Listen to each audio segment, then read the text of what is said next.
Assalamualaikum warahmatullahi wabarakatuh. Bismillahirrahmanirrahim. Alhamdulillahirabbil alamin. Wassalatu wassalamu ala asyrafil anbiya'i wal mursalin sayyidina Muhammadin wa ala alihi washabihi ajmain. Amma ba'du. Pertama-tama marilah kita panjatkan puja dan puji syukur kehadirat Allah Subhanahu wa taala yang telah memberikan kita nikmat iman, nikmat Islam serta nikmat sehat sehingga kita dapat berkumpul dengan keadaan sehat walafiat. Salawat serta salam semoga selalu tercurahkan kepada baginda Nabi Agung Nabi Besar Muhammad SAW yang telah menuntun kita dari zaman jahiliyah menuju zaman yang terang benderang, yakni Adinul Islam. Teman-teman yang berbahagia, Allah Subhanahu wa taala berfirman, Bismillahirrahmanirrahim, Ya ayyuhalladzina amanu kutiba alaikumusyamu kama kutiba alal ladzina min qablikum la'allakum tattaqun. Yang artinya, wahai orang-orang yang beriman, diwajibkan atas kamu berpuasa sebagaimana orang-orang sebelum kamu agar kamu bertakwa. Quran Surat Al-Baqarah ayat 183. Dari ayat tersebut kita bisa tahu betapa pentingnya puasa, lebih-lebihnya pada bulan Ramadan ini. Karena ketika kita puasa, banyak manfaat yang datang kepada kita, seperti pahala yang kita lakukan akan dilipat gandakan, pintu tobat yang dibuka secara lebar-lebar, dan sebagainya. Namun pernah gak sih kalian ngerasa kalau puasa kalian itu monoton dan biasa-biasa aja, malah hati kalian yang sumpek? Nah, mungkin itu merupakan dengki yang terpendam di dalam hati kalian. Dan lama-lama jika tidak dikeluarkan, dengki tersebut akan bisa menghapus pahala kalian semuanya. Kok bisa? Nah, sebelumnya kita bahas dulu nih, apa itu dengki? Nah, dengki atau hasad adalah perasaan tidak enak yang dimiliki oleh seseorang ketika melihat orang lain mendapatkan nikmat dari Allah. Ia merasa bahwa nikmat tersebut hanya cocok untuk dirinya sendiri, tidak untuk orang itu. Simpelnya, dengki adalah perasaan tidak bahagia ketika melihat orang lain bahagia. Ini merupakan sifat yang berbahaya. Islam dengan jelas, dengan terang-terangan melarangnya untuk memeliharanya.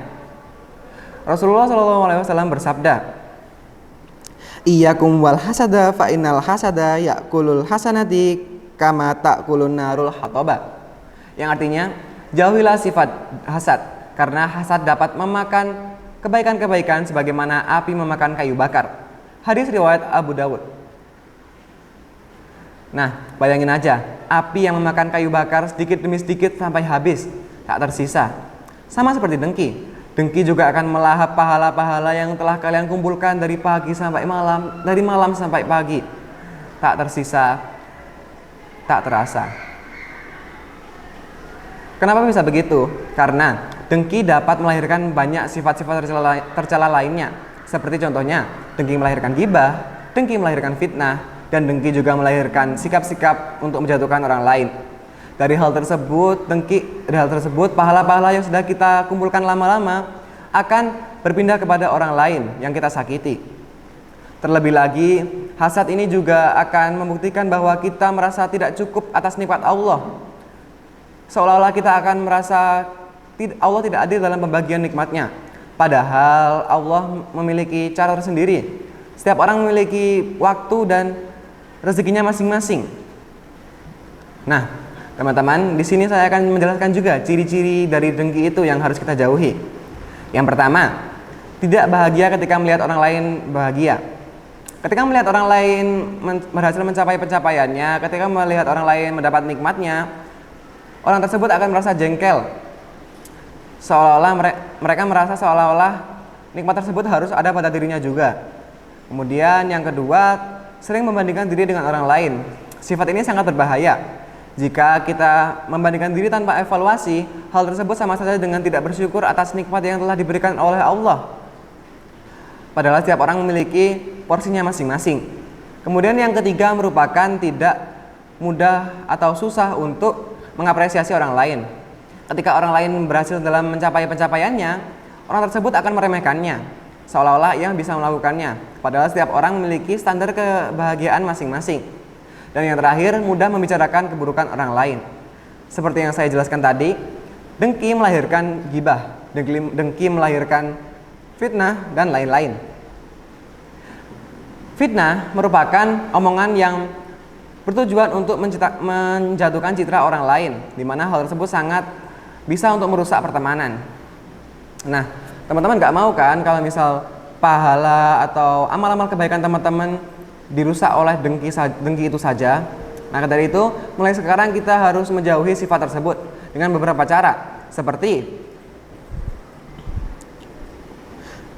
perbanyak rasa syukur. Yakini bahwa Allah telah memberikan kita banyak nikmat. Yakini bahwa setiap orang memiliki porsinya masing-masing. Dengan itu hati kita akan merasa lega dan lebih enjoy dalam menghadapi kehidupan sehari-hari dan tidak mudah iri. Kemudian yang kedua, doakan orang yang kita iri. Ini mungkin susah, tapi doa itu adalah obat hati yang paling manjur.